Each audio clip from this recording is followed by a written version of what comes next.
अस्सलाम वालेकुम।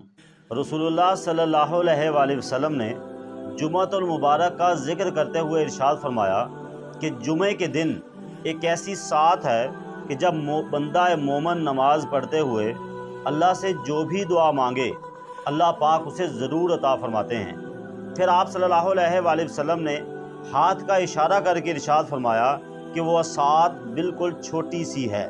कबूलियत की साथ के हवाले से दो तरह के हुक्म राइज हैं। एक जुमा के खुतबा से लेके नमाज की अदायगी तक और दूसरा हुक्म नमाज मगरिब से पहले तक है। और दुआ की कबूलियत आवाज़ की बुलंदी का तकाजा नहीं करती बल्कि दिल की तड़प का मुतालबा करती है, क्योंकि दुआ सिर्फ अल्फाज का मजमुआ नहीं बल्कि रूह की और दिल की तलब का नाम है।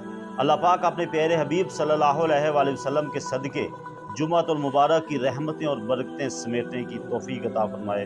आमीन इलाही आमीन।